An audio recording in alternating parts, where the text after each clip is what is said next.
Beat ஹக்சத் இதுவரைக்கும் நாங்கள் எப்படி செஞ்சு வர்றோமோ அது மாதிரி ஈரானுடைய துறைமுகங்கள் மீதான கட்டுப்பாடுகளை தொடர்வோம் அப்படின்னு சொல்லி இருக்கிற அதே நேரத்தில் இன்றைக்கு ஈரானுடைய ஆன்மீக தலைவர் ஆயத்துல்லா முஜ்தபா அலி ஹாமனியினுடைய ஆலோசகராக செயல்படக்கூடிய முகமது மொஹ்பர் வெளியிட்டிருக்கக்கூடிய சில செய்திகள் வெளியாகி இருக்கு. அதில் அவர் என்ன சொல்றாருன்னு கேட்டா, ஹொர்முஸ் ஜலசந்தியில என்ன செய்யணுங்கிற இறுதி எச்சரிக்கையை ஈரானுடைய ராணுவம் கொடுத்து கொண்டே இருக்கிறது. யுத்தத்தை தீவிரப்படுத்துவதற்கு ஈரானுடைய உச்ச தலைவர் உறுதியாக இருக்கிறார். ஈரானை பொறுத்தவரை சண்டைக்கு தான் ரெடியா இருக்கிறாங்க, சமாதானத்துக்கு ரெடி இல்லை. எனவே ஈரானுடைய ஆன்மீக தலைவர் யுத்தத்தை அதிகரிப்பதற்கு தயாராக இருக்கிறார். சந்தேகத்துக்கு இடமில்லாமல் இந்த யுத்தம் அதிகரிக்கப்பட்டால்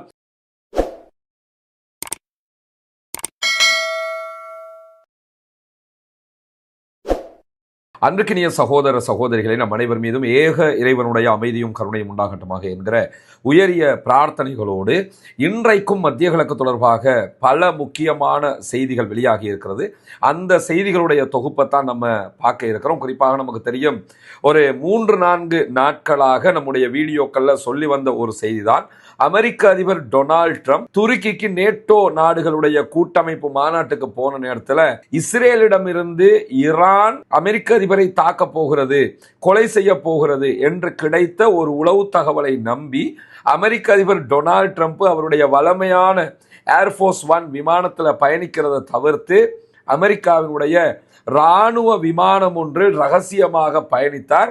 அங்க போறதுக்கு முன்பதாக ஏர்ஃபோர்ஸ் 1க்கு ஏறுற மாதிரி ஏறி அதுக்குள்ள இருந்த கேட்டரிங் பாக்ஸ், சாப்பாட்டை உள்ள கொண்டு வர்ற பாக்ஸுக்குள்ள ஒழிச்சு மீண்டும் அவர் கீழே இறக்கப்பட்டு, பெட்டியோட கீழே இறக்கப்பட்டு அதுல இருந்துதான் இன்னொரு விமானத்துக்கு அவர் ஏறி இருந்தாரு.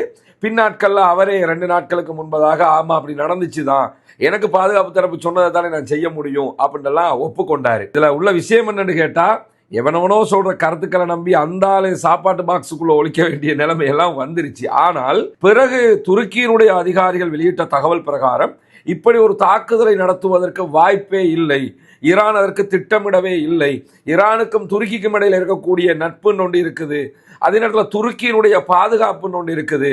இப்படி பல விவகாரங்களை சொல்லி நம்முடைய ரஸ்மின் டாக்ஸ் தளத்தில் தனி வீடியோ நம்ம வெளியிட்டிருக்கிறோம். துருக்கி இதுல என்ன ஸ்டாண்டு எடுத்தாங்கன்னு சொல்லி எல்லாம் இப்படி துருக்கி அதை மறுத்துட்டாங்க, இப்படி ஒரு நிலைமை இருக்கவே இல்லை அப்படின்னு சொல்லி.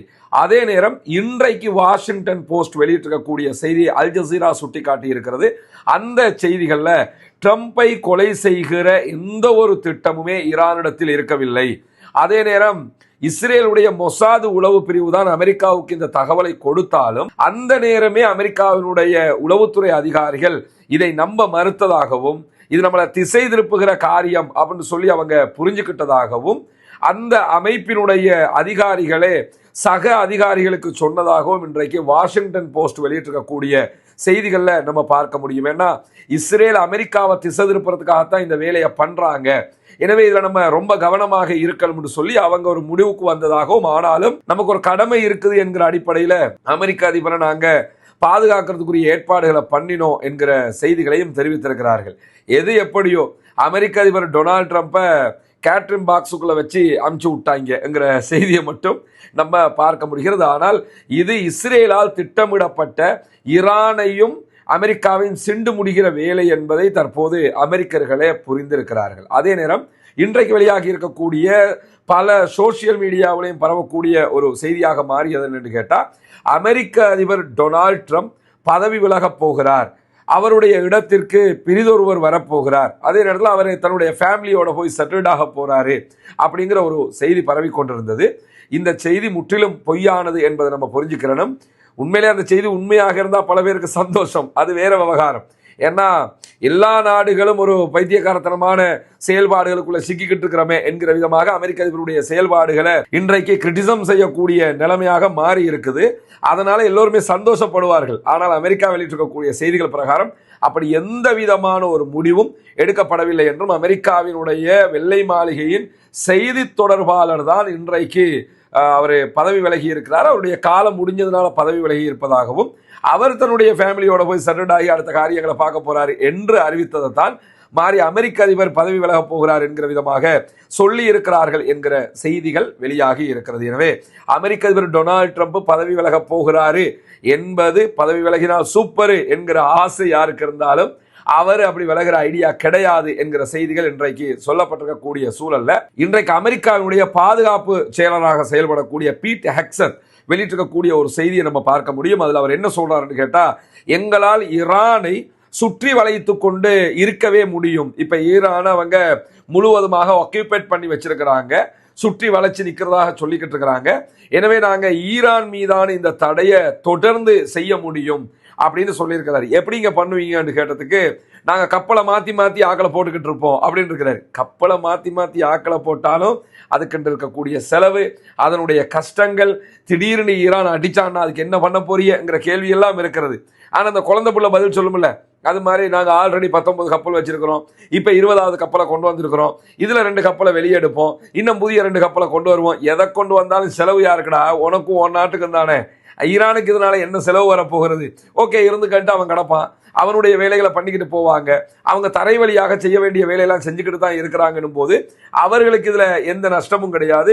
பீட் ஹெக்ஸத் இதுவரைக்கும் நாங்கள் எப்படி செஞ்சு வர்றோமோ அது மாதிரி ஈரானுடைய துறைமுகங்கள் மீதான கட்டுப்பாடுகளை தொடர்வோம் அப்படின்னு சொல்லி இருக்கிற அதே நேரத்தில் ஓமானுடைய கடல் எல்லைக்குள்ளாக ரஷ்யாவினுடைய ஒரு எண்ணெய் கப்பல் பாதிப்புக்கு உள்ளாகி இருந்தது என்கிற செய்திகளை 2 நாட்களுக்கு முன்பதாக நம்ம சொல்லி இருந்தோம். இன்றைக்கு வெளியாகி இருக்கக்கூடிய தகவல்கள் பிரகாரம் ரஷ்யாவினுடைய நிழல் இராணுவ படையினுடைய எண்ணெய் ஏற்றுமதி செய்யக்கூடிய கப்பல் இது என்று சொல்லி இன்றைக்கு செய்திகள் வெளியாகி இருக்கிறது. ரஷ்யாவை பொறுத்தவரை ஒன்று புரிஞ்சுக்கிறீங்க, 2 விதமாக அவர்களுடைய செயல்பாடுகளை முன்னெடுக்கிறார்கள். ஒன்று, பப்ளிக்ல அவங்க க்ரூட் ஆயில விற்பனை பண்றது, பிசினஸ்களை பண்றதுங்கிறது ஒன்று இருக்குது.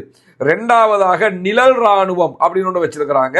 அதுல எல்லா இராணுவத்துக்கு தேவையான எல்லா பயிற்சியும் பெற்றவர்கள், ஆயுதங்களோடு எல்லா விவகாரத்திலும் இராணுவமா தான் இருப்பாங்க.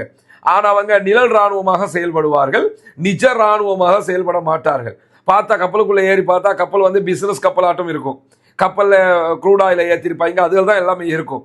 ஆனால் சண்டைன்னு வந்தா சண்டைக்கும் அவங்க தயாரா இருப்பாங்க. அதே நேரத்தில் சர்வதேச அளவுல ரஷ்யாவினுடைய பிசினஸ் இல்லீகலாக பிசினஸ் பண்றது இந்த குரூப் தான், அவங்களுக்கு சொந்தமான ஒரு கப்பல் என்றும் அதுல வந்தவங்க அத்தனை பேரும் உயிரோடு இருக்கிறார்கள் என்கிற செய்திகளையும், கப்பலால் தற்போது எண்ணெய் கசிவு ஏற்பட்டிருக்கிறது, அதை தீர்த்து வைக்கிறதுக்கும் எண்ணெய் கசிவை தடுப்பதற்கும் அங்கிருக்கக்கூடியவர்களை காப்பாற்றி அவர்களுக்கான உதவி செய்வதற்கும் தற்போது ஏற்பாடுகள் செய்யப்பட்டிருக்கிறது என்கிற மேலதிக தகவல்கள் வெளியாகி இருக்கிற அதே நேரம் இன்றைக்கு சவுதி அரேபியாவினுடைய ஜீசான் நகரத்தினுடைய பல பகுதிகள் மேலையும் அங்கிருக்கக்கூடிய அரம்கோ நிறுவனத்தினுடைய க்ரூட் ஆயில் ஆலைகள் மீதும் ஆளில்லா விமான தாக்குதல்களை நடத்தி இருக்கிறது ஈரானுடைய ஆதரவு பெற்ற ஹூத்தி படைப்பிரிவு என்கிற செய்திகள் வெளியாகி இருக்கிறது. ஹவுதீஸுக்கும் சவுதி அரேபியாவுக்கும் இடையில தொடர் மோதல் நிலை இருந்து கொண்டே இருக்கிறது. 2 தரப்புமே அடிச்சுக்கிறாங்க. 2 நாட்களுக்கு முன்பதாக கூட சவுதி அரேபியா, சதா, அதே போன்று ஹஜ்ஜா ஆகிய மாகாணங்கள் மேல ஹவுதீஸை இலக்கு வைத்து தாக்குதல்களை நடத்தி இருந்தார்கள். அதற்கு பதிலடியாக நேற்றைய தினம் ஹவுதீஸ் மக்கா, அல் மக்கா என்கிற துறைமுகத்தின் மீது தாக்குதல் நடத்தினாங்க. இந்த துறைமுகம் யமனுக்குள்ள இருக்குது, ஆனா சவுதியினுடைய ஆதரவு பெற்ற படைகளுடைய கண்ட்ரோல்ல இருக்குது.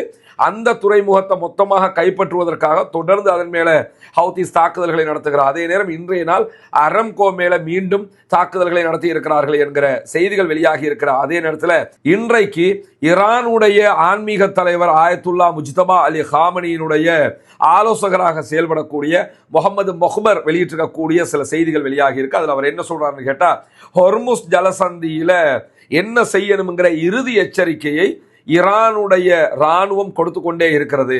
இந்த இறுதி எச்சரிக்கை அமெரிக்காவும் அவர்களை சார்ந்தவர்களும் புரிந்து கொள்ளவில்லை என்று சொன்னால் உலகளாவிய அதிகார இயக்கவியலே தடைப்படும் அப்படின்னு இருக்கிறாரு. உலகளாவிய அதிகார இயக்கவியல் என்று சொன்னா ஒவ்வொரு நாட்டில் ஆட்சி மாற்றங்களே ஏற்படுவதற்கு வாய்ப்பு இருக்கிறது. எங்க நாட்டில் ஆட்சி மாற்றத்தை உண்டாக்க வந்தியல்ல, உங்க நாடுகளில் ஆட்சி மாற்றம் ஏற்படும் பார்த்துக்க என்கிற விதமாக அவருடைய அறிவிப்பு வெளியாகி இருக்கிறது. அதுல அவர் என்ன சொல்றாருன்னு கேட்டா, யுத்தத்தை தீவிரப்படுத்துவதற்கு ஈரானுடைய உச்ச தலைவர் உறுதியாக இருக்கிறார். ஈரானை பொறுத்தவரை சண்டைக்கு தான் ரெடியா இருக்கிறாங்க, சமாதானத்துக்கு ரெடி இல்லை. எனவே ஈரானுடைய ஆன்மீக தலைவர் யுத்தத்தை அதிகரிப்பதற்கு தயாராக இருக்கிறார். சந்தேகத்துக்கு இடமில்லாமல் இந்த யுத்தம் அதிகரிக்கப்பட்டால் உலகளாவிய அதிகார இயக்கவியல் எல்லா நாடுகளுக்குள்ளேயும் ஆட்சி மாற்றம் ஏற்படும். காரணம் என்னன்னு கேட்டா, நாங்க ஹொர்முஸை பிடிச்சு வச்சிருக்கிறோம், அதை ஓப்பன் பண்ணவே மாட்டோம். அடுத்த பக்கமாக ரெட் சீக்குள்ள பாபல் மந்த பிளாக் பண்ணப்பட்டிருக்குது. இந்த நிலைகள் இருக்கிற நேரத்தில் கண்டிப்பாக அது ஆட்சியாளர்களை தலைகீழாக புரட்டி போட்டுவிடும்.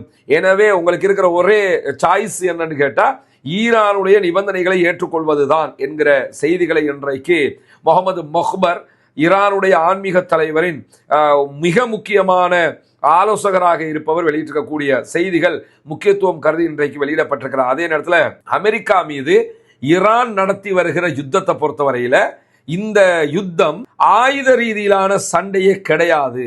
இந்த யுத்தம் ஈரான் அமெரிக்கா மீது தொடுக்கிற பொருளாதார யுத்தம் என்கிற செய்திகள் இன்றைக்கு வெளியாகி இருக்கிறது. ஏன்னா ஈரானை நம்ம வெளிப்படையா பார்க்கும்போது ஈரான் மேல அமெரிக்கா அட்டாக் பண்றாங்க, அமெரிக்கா மேல ஈரான் அட்டாக் பண்றாங்க என்கிற செய்திகளை தான் நம்ம பார்த்துக்கிட்டு இருக்கிறோம். இதனால யாருக்கு என்ன நஷ்டம்னு பார்த்தீங்கன்னா, சுத்தி வளைச்சிருக்கிற அரபு நாடுகளுக்கு பிசினஸ் பண்ண முடியல, அமெரிக்காவுக்கு அந்த நாடுகளை காப்பாற்ற முடியல. இதெல்லாம் உலகத்துக்கு இப்ப தெரிய வந்துருச்சு. இப்படி இருக்கக்கூடிய சூழல்ல அமெரிக்காவினுடைய பொருளாதாரம் சீர்குலைக்கப்பட்டு கொண்டிருக்கிறது. பாரிய செலவு இந்த யுத்தத்தில் அமெரிக்காவுக்கு ஏற்பட்டு கொண்டே இருக்கிறது. அதனால அவங்களுக்கு அடுத்த கட்டம் நகர முடியாத நிலை இருக்கிறது. நவம்பர்ல எலெக்ஷன் வரை இருக்குது. அந்த எலெக்ஷன்ல டொனால்ட் ட்ரம்பினுடைய குடியரசுக் கட்சி வெல்ல வேண்டிய தேவை இருக்கிறது. ஆனா உள்கட்சி தேர்தல்களிலே அவங்க பல இடங்களில் தோல்வி அடைந்து கொண்டு வரக்கூடிய சூழல் உருவாகி இருக்கிறது. அவர்களை வெற்றி பெற செய்வதற்காக இஸ்ரேலுடைய மொசாதினுடைய ஆதரவு பெற்ற ஜூவிஸ் லாபியாக இருக்கக்கூடிய ஐபேக் பாரிய அளவுல ஃபண்ட் பண்ணி கொண்டே இருக்கிறாங்க. அதன் மூலமாகவும் அவரால் ஜெயிக்க முடியல, தொடர் தோல்விகளை சந்தித்துக் கொண்டு வருகிறார்கள். ஜூவிஸ் லாபியே அமெரிக்காவில் தோல்வி கண்டு கொண்டிருக்கிறது என்கிற ஒரு சூழல் உருவாகி இருக்கிறது. இப்படியான நிலையில அமெரிக்க அதிபருக்கு நவம்பர் தேர்தலில் அவருடைய கட்சி ஜெயிச்சிடணும், நெத்தனியாவுக்கு அக்டோபர் தேர்தலில் அவர் ஜெயிச்சிடணும். ரெண்டு பேருக்கும் தேர்தல் வர்றதுனால பாரிய இக்கட்டை அவர்கள் சந்தித்து வரக்கூடிய சூழலாக இது மாறி இருக்கக்கூடிய நிலையில தான் அமெரிக்கா மீது தற்போது ஈரான் நடத்துகிற யுத்தத்தை பொருளாதார யுத்தமாகத்தான் நாம் புரிந்து கொள்ள வேண்டும் என்று சொல்லி ஈரானுடைய தஹரான் பல்கலைக்கழகத்தை சேர்ந்த மிக முக்கியமான பேராசிரியர்களில் ஒருவர் இன்றைக்கு வெளியிட்டிருக்கக்கூடிய செய்திகளை அல் ஜசீரா சுட்டிக்காட்டுகிறார். அதே நேரத்தில் அமெரிக்காவை ஈரான் தோற்கடிக்க வேண்டும் என்றால், ஆல்ரெடி யுத்தத்தில் தோத்துட்டாங்க, மொத்தமாக அமெரிக்கா நாங்கள் தோத்துட்டோம் என்று சொல்லி வெளியே போகணும்னு சொன்னா அவங்களை எக்கானமிக்லி பாரிய பின்னடைவுக்கு தள்ள வேண்டும். இப்பவே நம்ம எடுத்துக்கிட்டோம்னா உலக நாடுகள் எல்லாமே பல நாடுகளும் கடனாளியாக இருக்கிறார்கள். அமெரிக்காவுக்கு பல நாடுகள் கடன் கொடுக்க இருக்குது. அதே நேரத்தில் மற்ற நாடுகள் இன்னும் சில நாடுகளுக்கு கடன் கொடுக்க வேண்டி இருக்குது. நம்ம நாடு மாதிரி நாடுகள் இந்தியாவுக்கு கடன் கொடுக்கணும், மற்ற நாடுகளுக்கு கடன் கொடுக்கணும். அதே மாதிரி IMFக்கு நம்ம கடன் கொடுக்கணும். இப்படி ஒவ்வொரு நாடுகளும் கடன்களை எடுப்பார்கள், கொடுப்பார்கள், இப்படி போகும். நம்ம எல்லாம் நினைச்சுக்கிட்டு இருப்போம் அமெரிக்காவுக்கு எந்த கடனும் கிடையாதுன்னு சொல்லி. அமெரிக்காவுக்கு கிட்டத்தட்ட 40 டிரில்லியன் அளவுக்கு கடனில் அமெரிக்கா சிக்கி இருக்கிறது என்கிற செய்திகள் எல்லாம் இருக்கிறது. எனவே பாரிய கடன் சுமை அமெரிக்காவுக்கு இருக்குது. எல்லா நாடுகளும் இப்ப வெளிநாடுகளில் யுத்தம் பண்றோம்னு நமக்கு சாப்பிட முடியாம இருக்கிறதா என்கிற கேள்விகள் தற்போது அமெரிக்கர்கள் மத்தியிலேயே உருவாகி இருக்கிறது. அமெரிக்கானா கனவு தேசம் என்கிற நிலை தாண்டி கஷ்டமான தேசம் என்கிற அளவுக்கு தற்போது நிலைமை தள்ளப்பட்டு கொண்டிருக்கிறதுனால அமெரிக்க தேர்தலில் தற்போது அமெரிக்க அதிபர் டொனால்ட் ட்ரம்பினுடைய கட்சிக்கு பெரிய பின்னடைவு ஏற்படுவதற்கான நிறைய வாய்ப்புகள் இருக்கிறது என்கிற செய்திகள் வெளியாகி கொண்டிருக்கிறது. இந்த நிலையில தான் ஈரான் என்ன பண்றாங்கன்னு கேட்டா, எங்களுக்கு நாங்க தெளிவாக இருக்கிறோம், எங்களுடைய நிபந்தனைகளை அமெரிக்கா ஒப்புக்கொண்டால் மட்டும்தான் அமெரிக்கா பொருளாதார பின்னடைவிலிருந்து தப்பிக்க முடியும். ஈரானுடைய பொருளாதாரத்தை முடக்கி ஈரானுக்கு பொருளாதார தடைகளை விதித்து ஈரானை இல்லாமலாக்கணும்னு போனாங்க. இப்ப ஈரான்காரன் ராணுவ ரீதியாகவும் அவர்களை இல்லாமலாக்கி பொருளாதார ரீதியாகவும் அவர்களை முடக்குகிற இடத்திற்கு தள்ளி இருக்கிறார்கள்.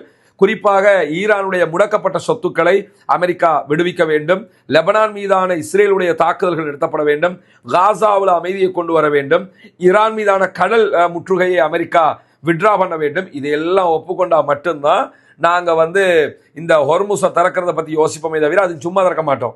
திறக்கும் போது அதுக்கு நீங்க காசு கட்டிட்டு போற விதமாகத்தான் திறப்போம் என்கிற நிபந்தனைகளை ஈரான் தொடர்ந்து முன்வைத்து வருகிறது. எனவே இந்த அமெரிக்க அதிபருடைய நிலை எப்படி இருக்குன்னு கேட்டா, நம்ம ஊர்லாம் சொல்லுவாங்க, மரம் கொத்திட்டு போய் வாழை மரத்தை கொத்திருமான்னு. அது மாதிரி இப்ப எல்லா மரத்தையும் கொத்தினா அதனுடைய சொண்டு அழகு இருக்குல்ல, அதை எடுத்துடலாம். ஆனா வாழை மரத்துக்குள்ள கொத்தி முடிய மாட்டிக்கிறோம். அது மாதிரி இப்ப அங்க வியட்நாம்ல சண்டை, ஈராக்ல சண்டை, ஆப்கானிஸ்தான்ல சண்டை, உள்ள போந்து வெனிசுவேலாவில் அதிபர் நிக்கோலஸ் மதுரோவை தூக்கிக்கிட்டு போனது, இதெல்லாம் செஞ்சாங்க. ஆனா இப்ப அதை எதையுமே பண்ண முடியாம இருக்குது. ஈரானுக்குள்ள போய் மாட்டிக்கிட்டு இருக்கிறாங்க என்கிறத நம்ம புரிந்து கொள்ள முடிகிற அதே நேரத்தில் இன்றைக்கு வெளியாகி இருக்கக்கூடிய இன்னும் ஒரு முக்கியமான செய்தி என்னன்னு கேட்டா, அமெரிக்க அதிபர் டொனால்ட் ட்ரம்ப் நிறைய கப்பல்கள் ஹொர்முஸ் ஜலசந்தியை கலந்து போகுது அப்படின்னு சொல்லியிருந்தாரு. இன்னைக்கு அறிவிச்சிருக்கிறாங்க ஹொர்முஸ்ங்கிறது எங்க கண்ட்ரோல்ல இருக்குது, ஒரு சிங்கிள் கப்பல் கூட எங்கள்கிட்ட கேட்காம போக முடியாது, போனா அட்டாக் பண்ணுவோம், பண்ணிக்கிட்டும் இருக்கிறாங்க. எனவே அமெரிக்க அதிபர் சொன்னது பொய் என்று சொல்லி இன்றைக்கு ஈரானுடைய IRGC விடுத்திருக்கக்கூடிய அறிவிப்புகள்ல சொல்லி இருப்பது மட்டுமல்லாமல் இன்றைய நாள் ஈரான் விடுத்திருக்கக்கூடிய மிக முக்கியமான ஒரு செய்தியில ஈரானுடைய உளவுத்துறை தெரிவித்திருக்கக்கூடிய செய்திகள்ல அமெரிக்கா மற்றும் இஸ்ரேலிய உளவு அமைப்புகளோடு தொடர்புடைய 2 உறுப்பினர்களை இன்றைய நாளில் நாட்டினுடைய தென்மேற்கு பகுதிகளில் பாதுகாப்பு படையினர் கொன்றிருப்பதான செய்திகள் வெளியாகி இருக்கிறது. சிஸ்தான் மற்றும் பலுசிஸ்தான் பகுதிகளில் இருக்கக்கூடிய இடங்களை சீர்குலைப்பதற்காகவும் நாட்டுக்குள்ள குழப்பத்தை உண்டாக்கும் நோக்கிலையும் சில பேர் தாக்குதல்களை நடத்த முயன்றார்கள். அதுல 2 பேரை கொன்னுட்டோம், 4 பேரை உயிரோட பிடிச்சிருக்கோம். இவங்க மொசாதினுடைய அமெரிக்காவுடைய உளவாளிகளாக செயல்பட்டவர்கள் என்கிற செய்திகளையும் சொல்லி இருக்கிறாங்க. தொடர்ந்து உளவாளிகளை தட்டி தூக்குகிற வேலையும் ஈரான் செய்து வருகிறார். அதே நேரம் ஈரானுடைய ஃபாரின் மினிஸ்டர் அப்பாஸ் அராக்சி சற்று நேரத்துக்கு முன்பதாக எக்ஸ் தளத்திலே வெளியிட்டிருக்கக்கூடிய ஒரு பதிவில் என்ன சொல்லியிருக்கிறார்னு கேட்டா, அமெரிக்காவுடைய தோல்விக்கு காரணமே அமெரிக்காவுடைய மோசமான உளவு தகவல்கள் தான். ஈரானை பற்றி மொசாது சொன்னதெல்லாம் நம்பி முடிவெடுத்தாங்க. அதே மாதிரி அமெரிக்காவுடைய உளவுத்துறையே ஈரானை பற்றி தவறான பிழையான ஒன்றுக்கு உதவாத தகவல்களை தான் கொடுத்துக்கிட்டு இருந்தாங்க.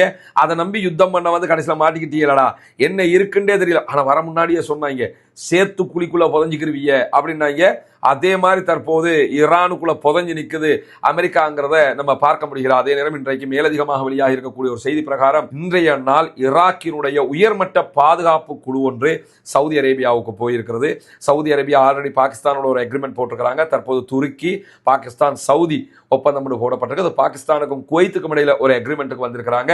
இப்ப அமெரிக்காவை நீ நம்ப முடியாது, நம்மளை நாமளே காப்பாற்றிக்கிறோம்ங்கிற ரீதியில் ஒப்பந்தங்கள் நடக்கும் போதுதான் தற்போது ஈராக்கினுடைய உயர்மட்ட தூதுக்குழு ஒன்றும் சவுதி அரேபியாவுக்கு போயிருக்கிறது. ஈராக்குக்குள்ளே இருக்கக்கூடிய ஈரானுடைய ஆதரவு பெற்ற ஈராக்கினுடைய துணை ராணுவ பிரிவுகள் சவுதி மேல தாக்குதல்கள் நடத்துகிற காரணத்தினாலையும் இந்த பேச்சுவார்த்தைகளை நடத்துவதற்காக அவர்கள் சென்றிருக்கிறார்கள் என்கிற செய்திகள் வெளியாகி இருக்கிறது. தொடர்ந்து இணைந்தவர்கள் ரஸ்மின் மேசி நியூஸ் மற்றும் ரஸ்மின் டாக்ஸ் ஆகிய 2 சேனல்களோடு கூடிய உண்மை செய்திகளை உடனுக்குடன் உங்களோடு பகிர்ந்து கொள்வதற்கு தயாராக இருக்கிறோம். ஆக்கிரமிப்புகள் ஓய வேண்டும், ஆக்கிரமிப்பாளர்கள் ஓய வேண்டும் என்கிற உயரிய பிரார்த்தனைகளோடு ஆக்கிரமிப்பாளர்களுக்கு எதிராக தொடர்ந்தும் ஜனநாயக ரீதியாக குரல் எழுப்புவோமாக. அல்ஹம்துலில்லாஹி ரப்பில் ஆலமீன்.